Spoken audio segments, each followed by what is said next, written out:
Meant to Be Well Summit is created by three incredible women, Ambreen, Valerie and Andrea. The main objective is to bring together experts from around the world to raise awareness about the importance of holistic well-being. This summit aims to explore the multidimensional aspects of well-being, including physical, mental, emotional, and spiritual health. This isn't just any event. It's a unique, global summit marathon designed to cover all time zones across the globe. We created this event because we genuinely care about you.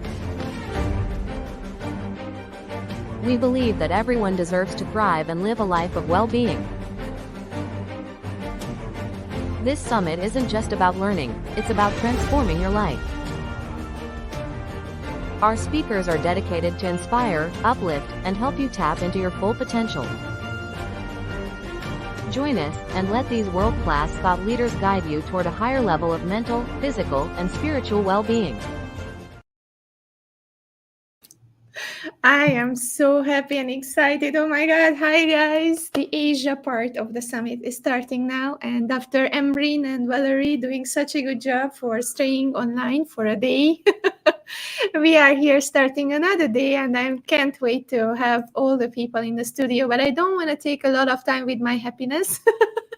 Because I just would like to kickstart this session because it was so long that we have been collaborating with Nancy, and I'm so happy to have her here and celebrating the 5th anniversary and the rebirth and the change and the evolution of the Global Empowerment Hub into something much bigger than me.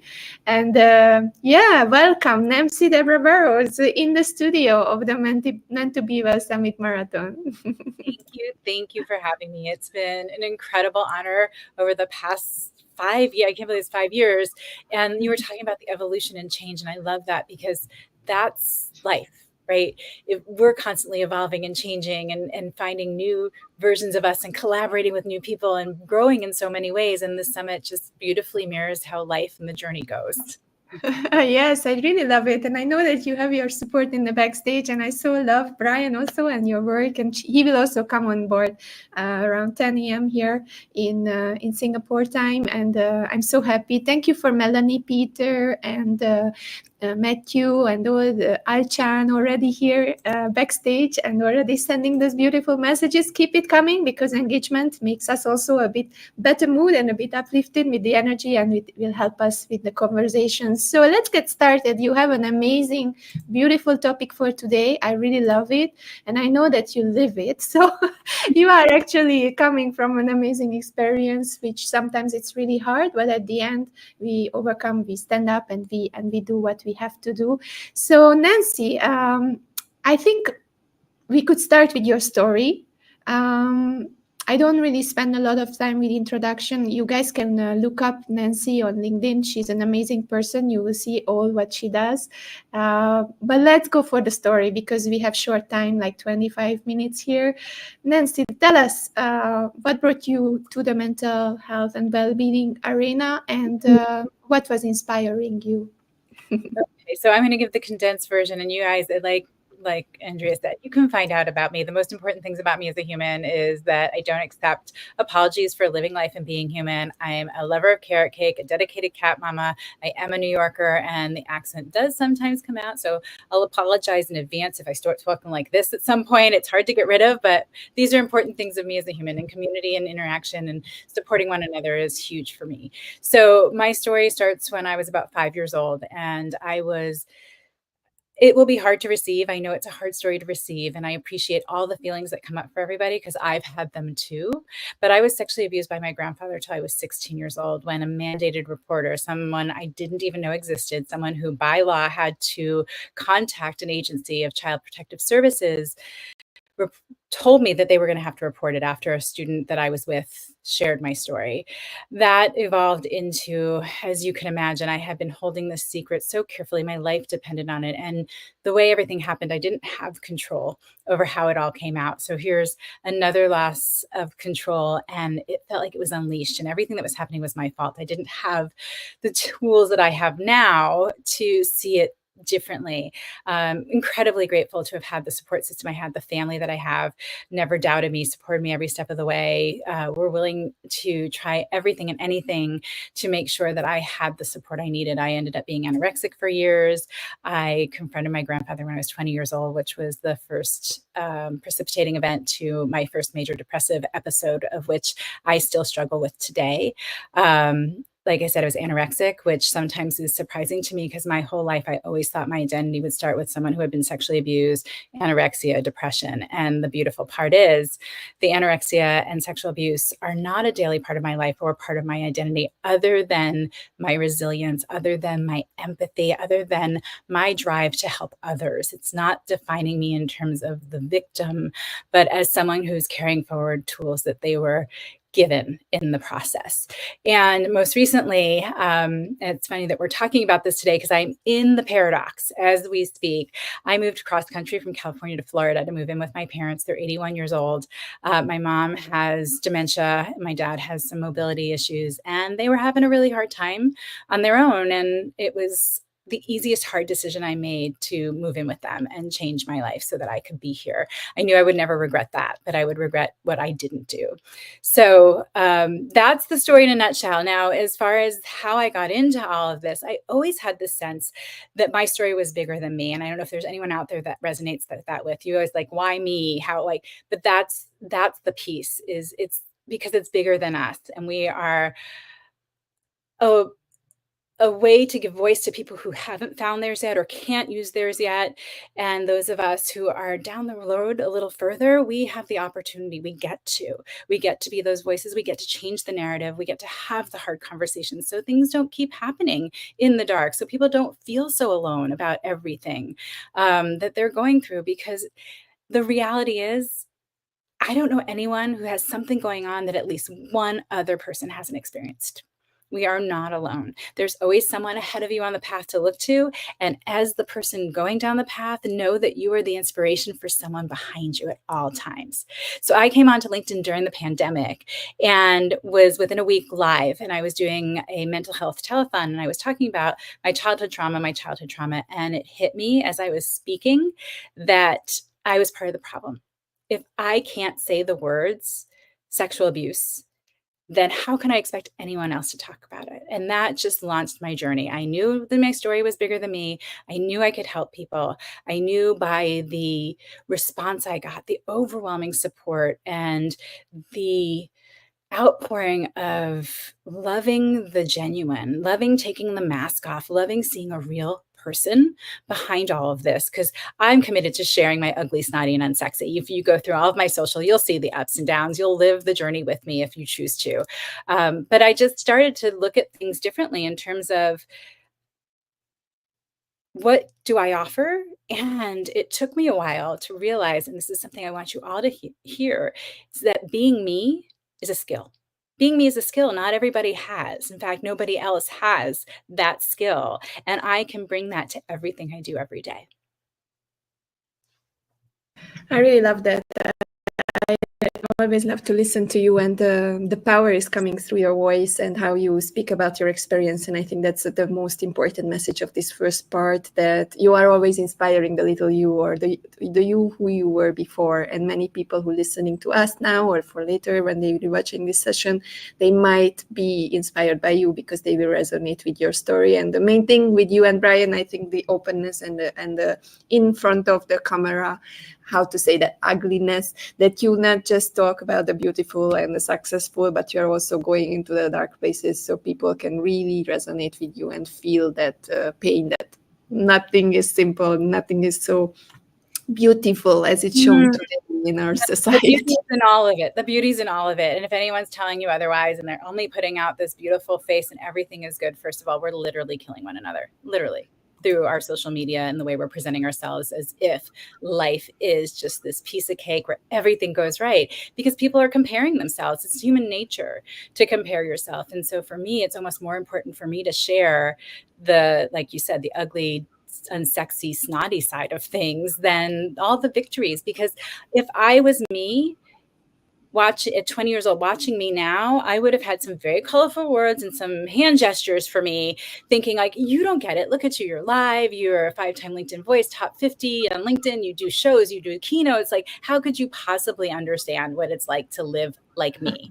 And the reality is, oh my goodness, do I understand what it's like to live life and be human? And if I don't share that, what a disservice. What a disservice that we do to one another. Even when I was going through my divorce, I remember saying to one of my friends that I was failing at divorce because I was just a mess. I was a mess.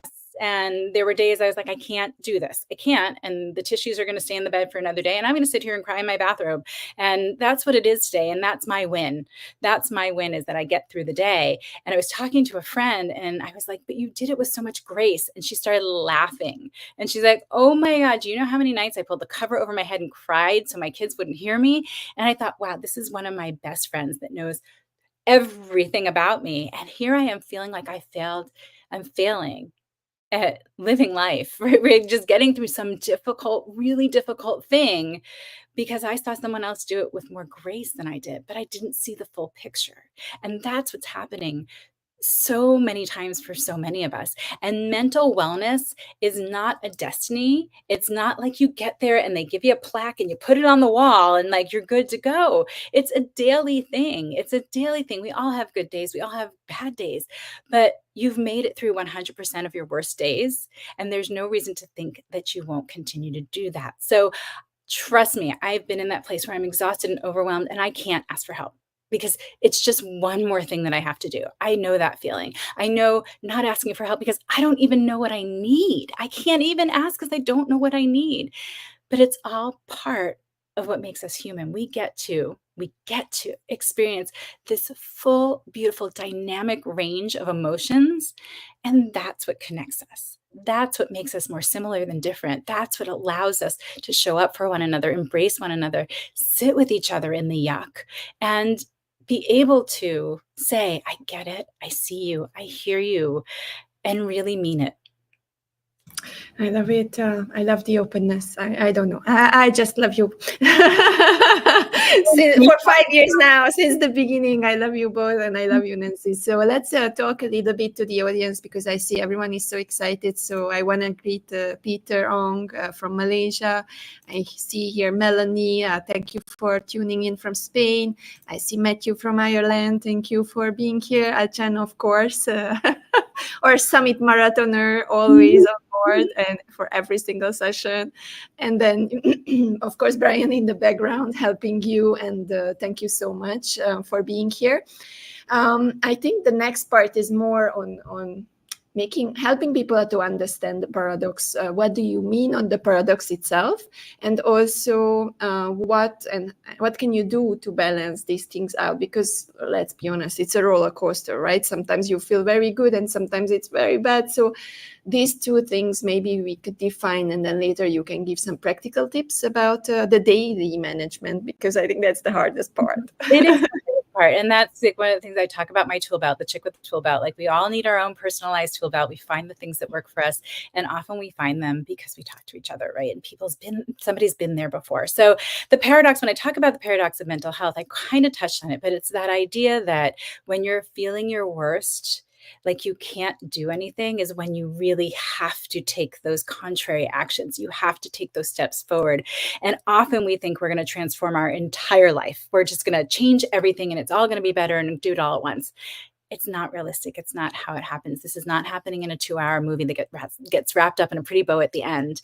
Every little thing you do is a step toward wellness. And it is a daily practice. And some days, changing your thought from I'm failing to I'm doing the best I can.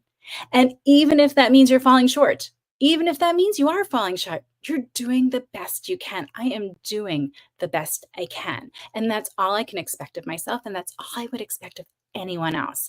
So start small. If you're brushing your teeth in the morning, and sometimes that's hard to do, right? If you just get some toothpaste in your mouth or just use some mouthwash, that's a win for that day if you haven't been doing it. I will let you know there have been many mornings, my bed is a little lofted, I like a high bed, where I swing one leg out and then the other and let gravity just like slide me off the bed so that I have to stand up. But kind of, it's a win. It's a win. I'm showing up for myself. And if you habit stack, you can take something you're already doing with fidelity and add something that goes with it. Those two become a new pair. They become a new routine together, and you're more likely to do it. Now, what are these things? And we can come back around and talk more about all of this, but I want to make sure that there's some practical steps. It can be anything from taking some deep breaths, just stopping and really breathing through your entire body. It can be a mindfulness meditation. One of the things I love to do is to breathe in and notice my breath and see if there's anywhere in my body, anywhere in particular that's like calling out for attention. What am I noticing when I breathe? Is it like, oh my gosh, I don't feel like I can take a deep breath. So what do I need to do there? Okay, I'm going to imagine a balloon expanding in my chest cavity. Like my lungs are going out, not just up and back, up and back. They're going out to the sides. Or I don't know, I find an itch and I'm like, oh, thank you, body, for having the ability to let me know that I have a need. It's these tiny things that make a huge difference. We know exercise is a huge, important piece of our mental, physical, and spiritual health. I have been there where the idea of taking one more step feels like it will literally drop me.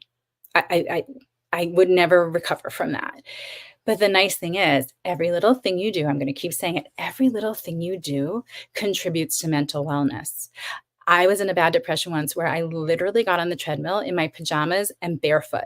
I was like, I'm going to walk for 1 minute. That's all I'm going to do.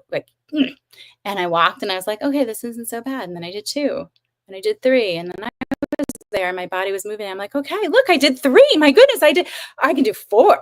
And it just builds on its own. So getting yourself to start is really important. The other important thing, come up with a plan with people you love and trust before. Sometimes you're in it right now and you don't have that luxury. But I know for me, my depression is cyclical. And so I have in place an SOS text group, basically, of people who have known me a very long while, people who I know can sit with my yuck, people who I know have the words that I need to hear, have known me long enough, can reflect back to me who I am in the world, what I give to the world, what I'm not seeing in myself anymore. And if I just text them the emoji SOS, they know that I'm struggling. I may not be able to tell you how. I can't tell you what I need. I can't do more than one click on my phone. But now someone knows. And that group knows to text each other. That group knows to text each other. They all have each other's numbers. Like, hey, Nancy reached out. She could use our support. And I get phone calls that I don't have to respond to. There's no pressure to respond. I get texts, no pressure to respond. Just knowing that people are thinking of me and that I matter and that I'm loved and I'm seen and heard and that I have that unconditional love and that unconditional acceptance is a huge anchor. And when I feel that from people, I can start investing back in myself. And it's the hardest thing to do, to invest back in yourself. First of all, we're told it's selfish. It's the least selfish thing you can do.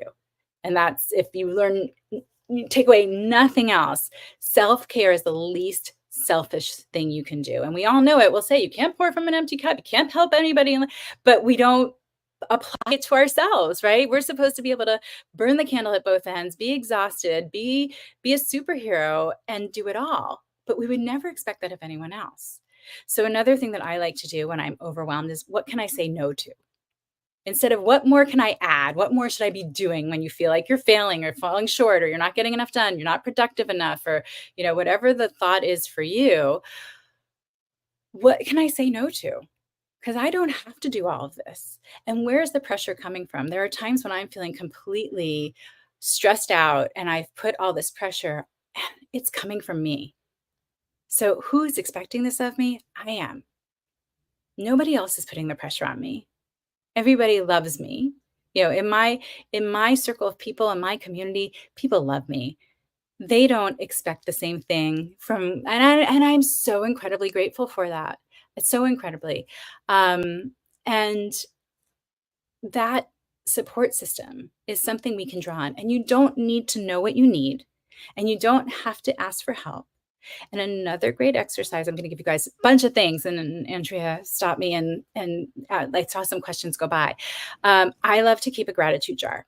So I get small Post-its and a little like mason jar or whatever. It doesn't even have to be that fancy. And I write down something I'm grateful for and I put the date on it and I put it in. You can do it daily. You can do it weekly. You can do it. I would say not monthly. You're going to want more than that. And then for me, I try to do it daily. And again, no beating yourself up if you didn't do it daily. That's okay. The next day it could be, I got back to it. Right? I missed a day, but I didn't stop. That can be your gratitude because that's huge. We all know you can get off track. You could do something every day for a year and you skip it one day and all of a sudden it's disappeared. So if you get back, give yourself credit for that. Every single one of us, I know there are some exceptions with physical limits, but our arms are long enough to pat ourselves on the back. And you can do that even if you have the physical limit. You can do that with your words in your head. You all can do it right now, guys, in the audience. Try it out. It's a good feeling. And if you have a physical limitation and you can't reach, because I know I have shoulder and lovely fun stuff that happens, it's in my mind. What can I do to pat myself on my shoulder? Hey, I've been off social media for a really long time. I was preparing to move. I've been depressed. I've been overwhelmed. I have been exhausted. Showing up here tonight was really hard. And this is something I love to do. But I feel stretched so thin that even things I love start to feel insurmountable. So you've got your gratitude jar. At the end of the month, pick 3 out. At the end of empty it into another container. And at the end of the year, I have a New Year's Eve ritual where I like to go through and pull them out and look at them. And that's my scorecard. Every day that I put something in was a day I took care of myself. Every day that I stopped to be selfish in today's world and take care of myself and engage in self-care is a win. We live in a society where we glorify burning the candle at both ends, that our wealth is measured on our productivity and it's insidious.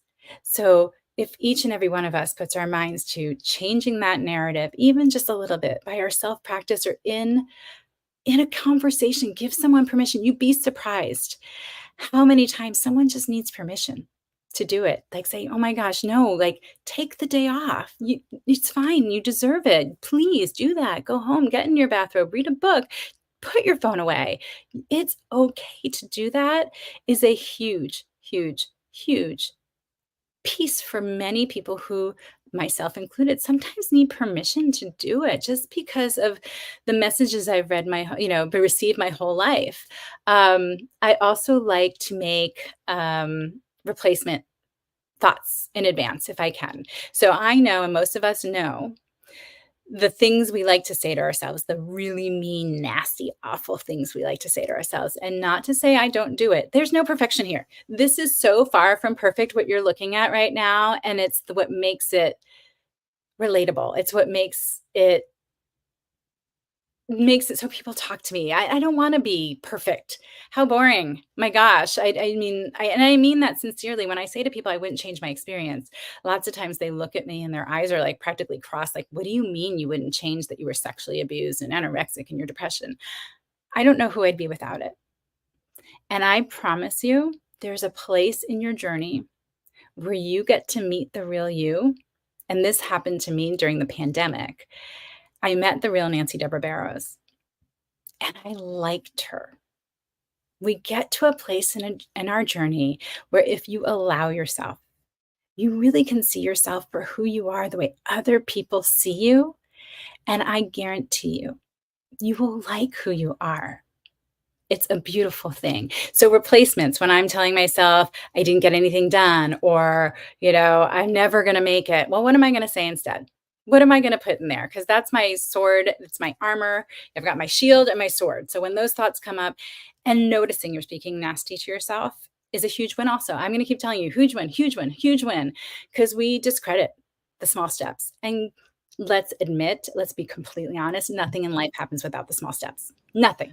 I love this, love these little steps, and I think so many things shared. So please, Achan and everyone in the comments, like Matthew and Peter and all the people who are listening to us later when they are rewatching the session, maybe go back and listen to it again and make some notes, because I mean, Nancy was sharing like more than 10 tips. So try it out and make one every day or every month. You try a new tool, and then this toolkit that she actually created is really useful, and I really love it, that it's really practical, because our sessions today, most of the Asian sessions, are actually about the practical usage and the little practices that we can do in our lives. So thank you so much, Peter. Yeah, here you go. The truth is out there.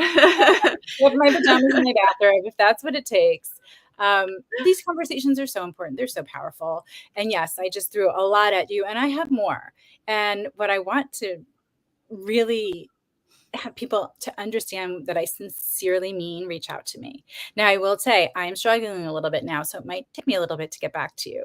So I appreciate the grace, but I'm here and I want people to connect. I want people to feel comfortable connecting and asking questions. And, that. Yeah, let's do this one question, because after that I have to switch the studio for Of Miss course, Suchi. I know. We do a louder therapy after this. So let's answer Matthew's question, and then after we will close the session. Thank you so much, Nancy.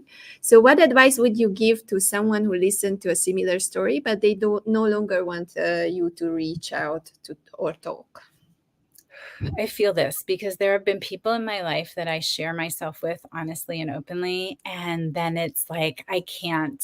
You've seen me, and for whatever reason, I'm not comfortable. Now, it doesn't mean people don't come around, that they don't start to get more comfortable with themselves and might not come back.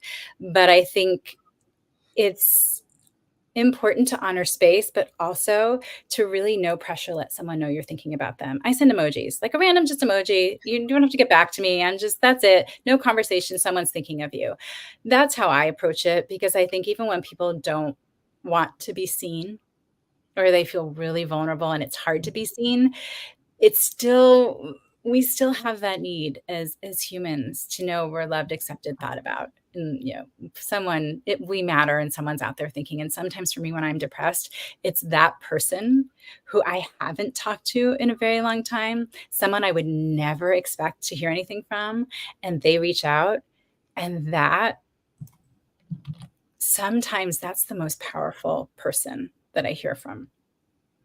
Well, thank you so much, Nancy. It was a very short session, but I think it was a very value-packed one.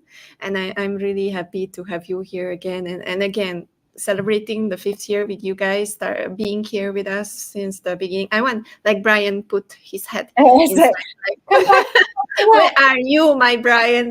The other half who is always in the backstage, and you are just amazing doing this work together. And I want to appreciate always, because you don't know how hard it is to do that, those comments and everything that they are doing in a harmony. So where's your vibe? And Nancy, the chick with the toolkit and everything is there. Please reach out to Nancy on LinkedIn, connect with her. And thank you so much for today. A lot of comments are flowing in. Please get back to it and talk to each other, connect. And thank you, Matthew, Achan, and Melanie, for being so active so early in the morning and late for you in the US. I will be logging out because Miss Suchi is coming with laughter therapy. If you have been registering, then you know my number, my phone number, and you can get into the studio with the StreamYard link if you would like to be on stage and try it out. I will try. I have never tried laughter therapy before, so let's see how it goes. All right, guys. Thank you so much, Nancy. Last words to the audience before I log out. Know that being you is, we say it and people say it flippantly, but being you is a superpower. It truly, truly is. I saw someone put in the comments like, oh, there, I needed to hear this. You never know whose life you're impacting in a positive way. And most of the time we don't know. And what a privilege it is. Thank you, thank you, thank you, thank you, thank you for reflecting back and giving me the privilege of telling me that it made a difference for you and you needed to hear it. But no, there are people listening, and there are people watching, and there are people who really need what you have to share. Thank you so much. And for the audience, we are heading to the other studio in a few minutes. We are starting with Mitsuchi with a laughter therapy live. So let's go. Thank you so much, Nancy. Have a beautiful day, and kisses and hugs to you. Thank you so much for having me. Bye. Bye.